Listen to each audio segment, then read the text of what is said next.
Hello friends, so let's continue. We're going to speak now about the 8 limbs of yoga, and we're going to speak very briefly about it because I just want to bring this subject to us in this meditation module to emphasize this really important point that meditation is actually an advanced practice.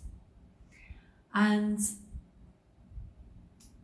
when we can see how meditation is in like the order of practices or the development of practices, it can really help us to feel more easy with ourselves and certainly more respectful to what actually meditation involves. Yeah.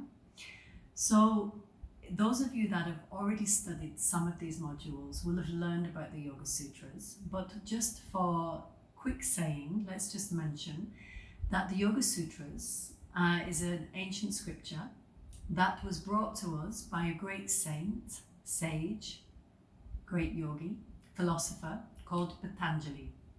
Now, Patanjali codified the whole information surrounding yoga, right from how to practice to what are the fruits, what are the hindrances, and what is the purpose of yoga. Okay, now a very small section of that refers to the 8 limbs of yoga, but this 8 limbs of yoga is very, very useful for us to know. So the first 2 limbs of yoga is the yamas and the niyamas. Okay, now the yamas and the niyamas are a little bit like the commandments, you could say, from Christianity. They are certain observances or disciplines that allow us to be able to direct our life energy, our actions, our practices in a particular way that allows us to be able to be ready to practice yoga. It allows us to be able to practice and be on the spiritual path in an integral way, you could say. And some of them are really kind of basic and obvious observances, and some of them, they go a lot deeper into the practice. So obviously you can refer to this for your own knowledge, separate to this. I don't want to talk too much about it, but we have here the yamas and niyamas, the first 2 of these limbs.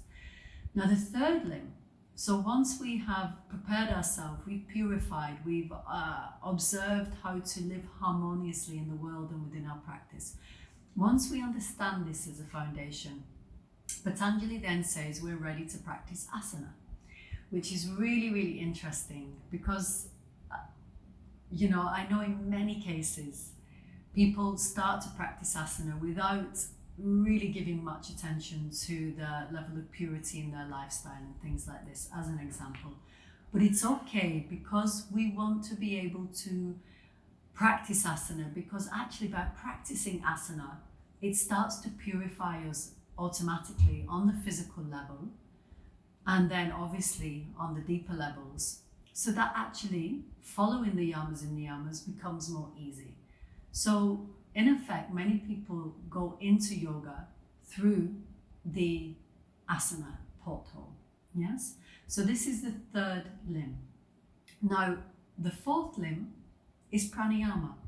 So Patanjali says once people have established themselves in asana, so therefore they have purified the physical body sufficiently, they've opened up the body, and when we open up and purify the physical body, the nadi system automatically becomes more open and purified. So then not only is our physical vessel, but also our energetic vessel, the bodies, become more ready to practice pranayama.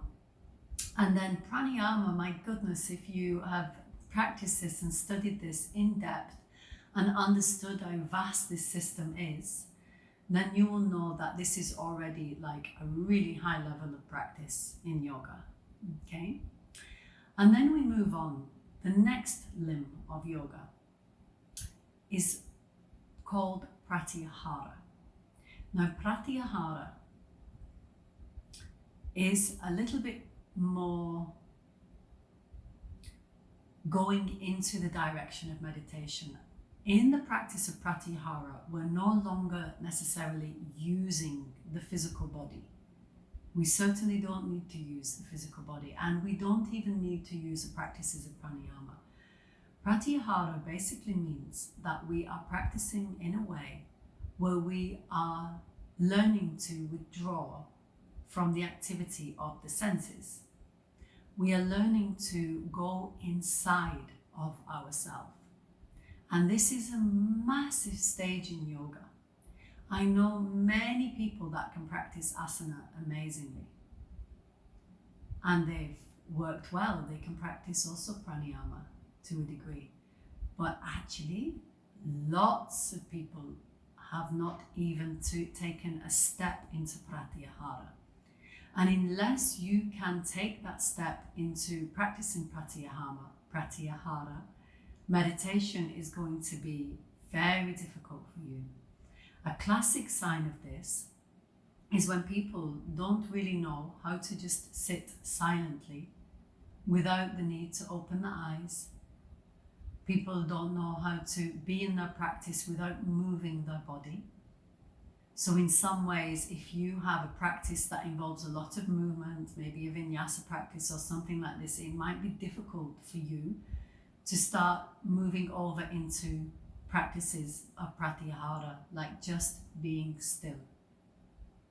Of course, you can move your body, you can do external practices and still cultivate pratyahara, still cultivate that ability to go within yourself, of course.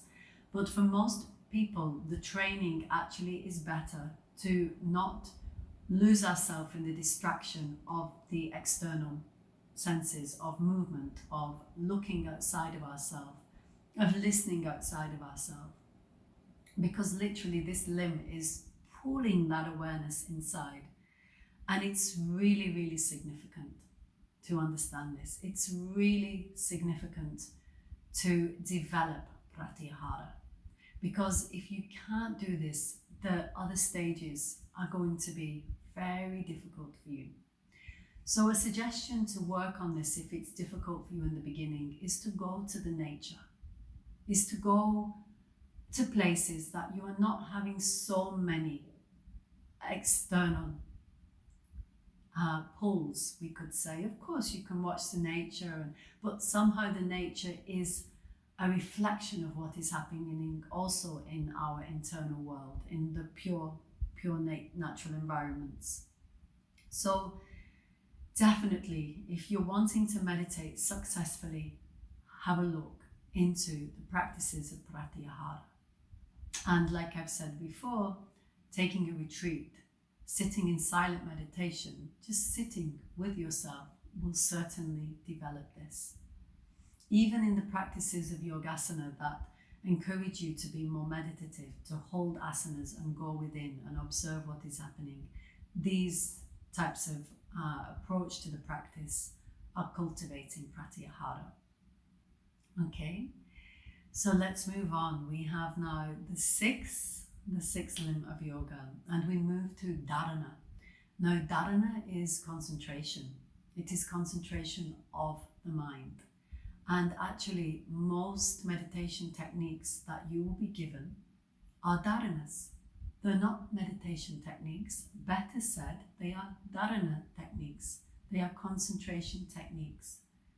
And the reason that we call them meditation techniques is because people understand this better, but also because they are techniques that are used to concentrate the mind so that meditation can blossom.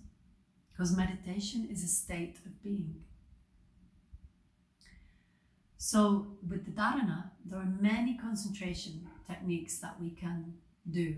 In fact, if you've heard of the Vijnana Tantra, or in general meditations of the Tantras, there are so many main categorized and renowned meditation techniques that have been passed down through the ages that help to develop the concentration of the mind.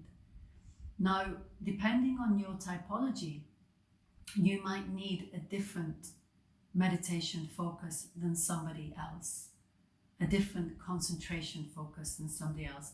Some people might find it more easy, for example, to concentrate in the heart, on Anahata chakra, for example. Some people might find it easy to concentrate here. Some people might find it easy to concentrate on subtle sounds within. Some people might find it easy to concentrate by using mantra, the chanting of mantra, japa meditation.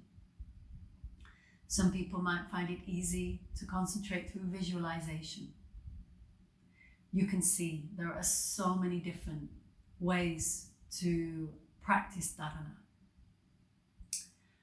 And the idea is through the concentration of the mind, once everything has become more purified, and once we have developed that ability to go within, then the concentration of the mind, the sharpening of the mind itself becomes more easy.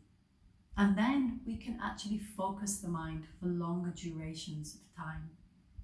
And there we develop concentration. We develop this dharana. We are working and really allowing the 7th stage of yoga to blossom within us, so that we are then ready to experience the 6th limb. We are ready to experience the next limb of meditation. So like I've said, meditation is a state of being.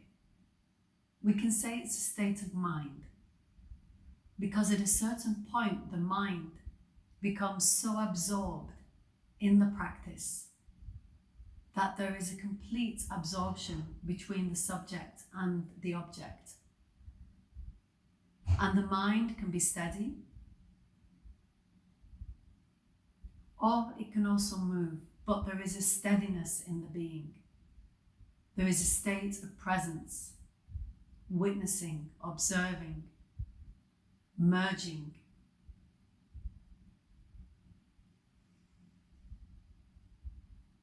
And in this state, we really start to feel the fruits of the practice, because that inner peace starts to radiate and glow from within.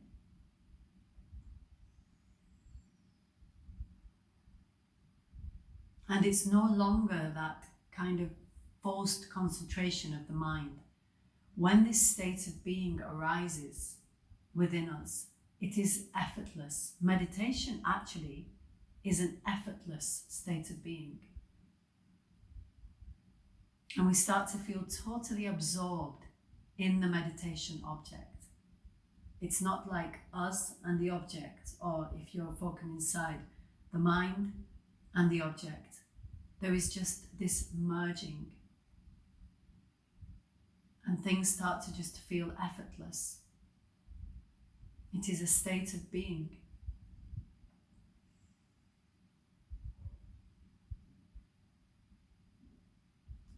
And then once we are stabilized in that, slowly then, or fastly, depending on the grace of our mother, the state of samadhi, which is the final stage, the 8th stage, can arise.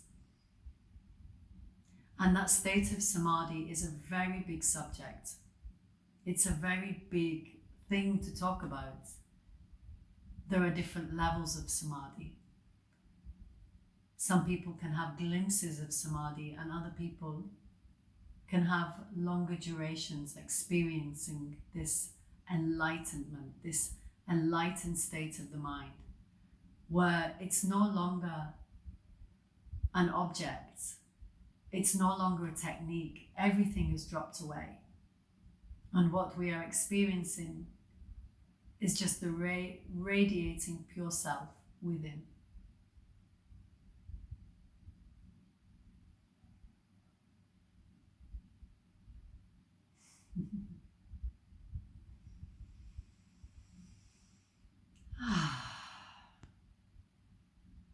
And at the same time, have no expectation around it. What can be one person's experience in this state can be very different to another, depending on how this experience arises, from which level of our being it arises, where the energy is at the time when we drop into that state of oneness.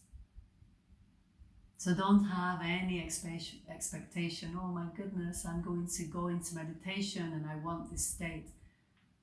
It never comes with a wanting. Our will is at the point of the concentration. And even in the meditation, to just keep, if the mind is going in other places, to just keep drawing it back. But when we get to this final stage, it is just a complete dive into that pure state of being. And it's not even a dive anymore, actually. It just rises and reveals within.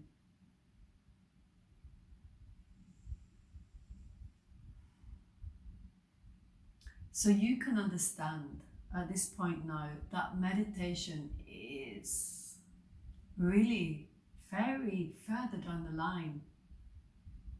What we can do in our practices is just be very humble and keep developing those earlier stages of yoga,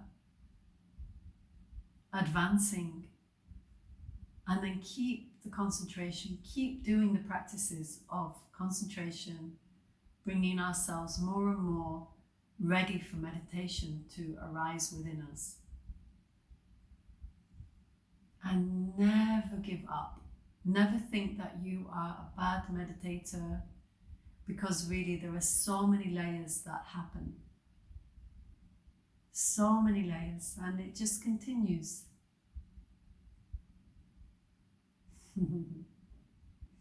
Okay, let's move on.